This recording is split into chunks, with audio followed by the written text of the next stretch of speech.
50 to 80% discount సరే, నాణ్యత ఉందా? Don't worry. ఏ ఫ్యాక్టరీలో అయితే మిగతా బ్రాండ్స్ మందులు తయారు చేయబడతాయో అదే ఫ్యాక్టరీలో మెడ్ ప్లస్ బ్రాండ్స్ మందులు కూడా తయారు చేస్తారు. Best quality, best price, always Med plus.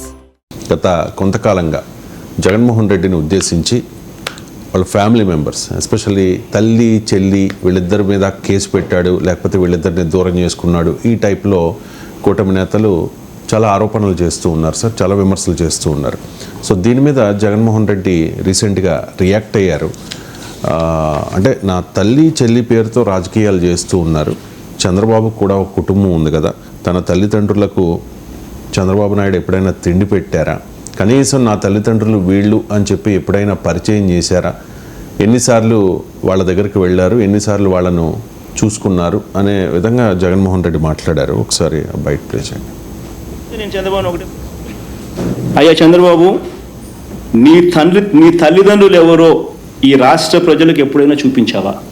చంద్రబాబుని అడుగుతాను ఇదే సూటి ప్రశ్న. మానవతా విలువల గురించి మాట్లాడే నైతిక హక్కులు ఈ మనిషికి లేవు. ఇదే చంద్రబాబుని అడుగుతున్నాను, నీ తల్లిదండ్రులు ఎవరో, చంద్రబాబు నాయుడు గారి తల్లిదండ్రులు ఎవరో ఈ రాష్ట్ర ప్రజలకు ఎప్పుడైనా చూపించావా? వారితో ఎప్పుడైనా కలిసి ఉన్నావా? రాజకీయంగా నువ్వు ఎదిగిన తర్వాత నువ్వు కనీసం మీ ఇంటికి తీసుకువచ్చి 2 పూటల భోజనం పెట్టి వారిని సంతోషంగా పంపించావా? కనీసం వాళ్ళిద్దరూ కాలం చేస్తే కనీసం తలకొరివైనా పెట్టావా వాళ్ళకు? అంటే రాజకీయాల్లోకి వ్యక్తిగత వ్యవహారాలను కూడా తీసుకొస్తూ ఉన్నారు. సో వ్యవహారాలు ఎప్పుడూ వచ్చేసాయి కదా. అందువల్ల సమస్య ఏంటంటే వాళ్ళు కుటుంబాలను పట్టుకొచ్చి మాట్లాడుకోవడాలు ఉపయోగం లేదు. ఏదైనా అది వ్యక్తిగత వ్యవహారం సమాజానికి సమస్యగా మారినప్పుడు, ప్రజలకు సమస్యగా మారినప్పుడు మాత్రమే మాట్లాడాలి.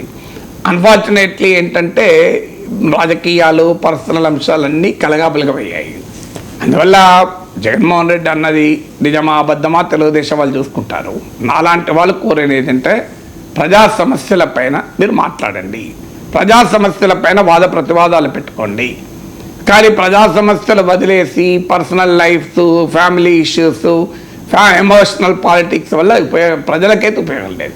ఎస్, చంద్రబాబు నాయుడు ప్రభుత్వ విధానాలు ఏంటి, జగన్మోహన్ రెడ్డి ప్రభుత్వ విధానాలు ఏంటి, జగన్మోహన్ రెడ్డి వల్ల ప్రజలకు ఏం జరిగింది, చంద్రబాబు నాయుడు వల్ల ప్రజలకు ఏం జరిగింది అనే వరకు చర్చ జరిగితే సమాజానికి ఉపయోగం. అన్ఫార్చునేట్లీ ఆ చర్చ పరిధులు దాటిపోయి ఎవరు వ్యక్తిగతంగా ఈ కుటుంబంలో ఉన్న విభేదాలు వాళ్ళు వాడుకుంటున్నారు, వాళ్ళ కుటుంబంలో ఉన్న విభేదాలు వీళ్ళు వాడుకుంటున్నారు.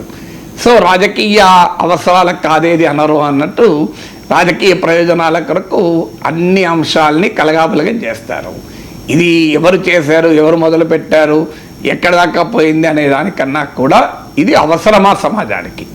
సో ఏదైనా ఉంటే పబ్లిక్ ఇష్యూస్, ఇప్పుడు జగన్ షర్మిల మధ్య ఘర్షణ అయినా, చంద్రబాబు నాయుడు కుటుంబంలోకి సంబంధించిన అంశమైనా అది ప్రజలకు నష్టం కలిగిస్తే మనం ప్రశ్నించుదాం.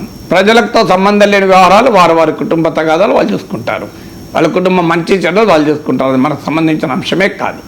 అది ప్రజలపైన నెగిటివ్ ప్రభావం పడినప్పుడు మాత్రం ప్రజా సంపదకు కానీ, ప్రజా అవసరాలకు కానీ, ప్రజలపైన ఎలాంటి నెగిటివ్ ప్రభావం పడినా ఖచ్చితంగా ప్రశ్నించాలి.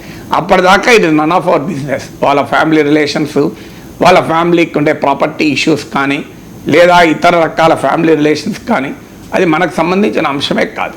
అల్టిమేట్లీ అది ప్రజలపైన ప్రభావం పడిందా లేదా అనేదే గీట్రాయ్, ప్రజలకు ఏమైనా ఇబ్బంది కలిగిందా అనేదే గీట్రాయ్.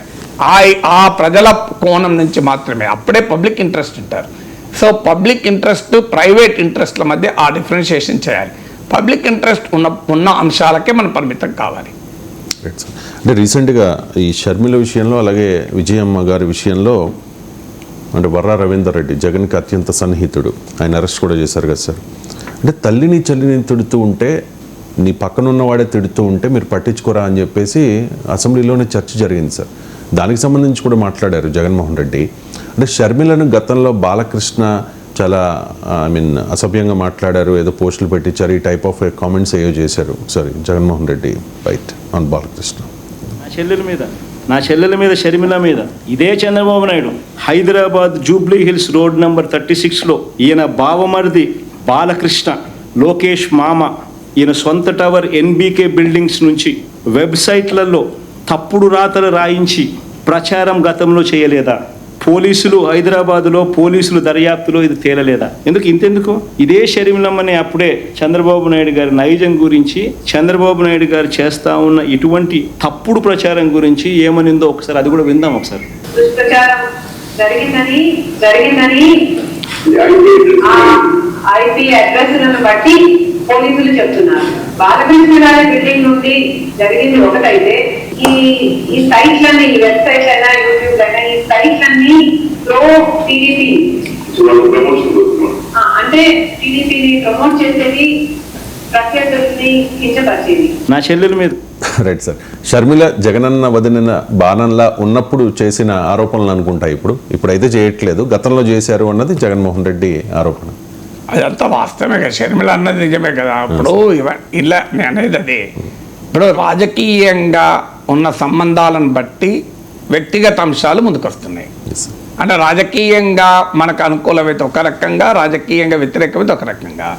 నా స్టాండ్ మొదటి నుంచి ఒకటి, ఎవరిని వ్యక్తిగతంగా అబ్యూజివ్గా మాట్లాడినది నేరమే. అందులో రాజకీయాలు ఏమున్నది, పర్సనల్. ఇప్పుడు జగన్ షర్మిల మధ్య విభేదాలను తెలుగుదేశం వాడుకుంటుంది కనుక గతంలో షర్మిలనే తెలుగుదేశం పైన చేసిన ఆరోపణలను ఆయన ఇప్పుడు జగన్ పైన పెడుతున్నాడు. దీనికి అది షర్మిల అన్న మాటలే కదా మనం విన్నది. దానికి ఇప్పుడు టీడీపీ ఏం సమాధానం చెప్తుంది, నందమూరి బాలకృష్ణ ఏం సమాధానం చెప్తాడు. రేపు షర్మిల జగన్ మళ్ళీ కలిశారనుకోండి, అప్పుడు మళ్ళీ షర్మిల మీద మళ్ళీ అటాక్ మొదలు పెడతారు. అందువల్ల రాజకీయ నాయకుల స్వభావాలు ఎట్లుంటున్నాయంటే, మాకు మద్దతు ఇస్తే ఒక రకం, మాకు ఉపయోగపడితే ఒక రకం, మాకు ఉపయోగపడకపోతే వాళ్ళ రంగా చెప్తాం. ఇది ఒక ధోరణి, మంచి ధోరణి కాదు. పర్సనల్ వ్యవహారాలకు పాలిటిక్స్ సంబంధం లేదు. ప్రజలకు జీవితాలకు సంబంధించిన వరకు చర్చించుకుందాం. ఆంధ్రప్రదేశ్ ప్రజలకు బోలెడు సమస్యలు ఉన్నాయి. ఆ సమస్యలు వదిలేసి కుటుంబ తగాదాల గురించి గొడవ పెట్టుకుంటే వచ్చే ప్రయోజనం ఏమైనా రాష్ట్రానికి ఉంటుందా?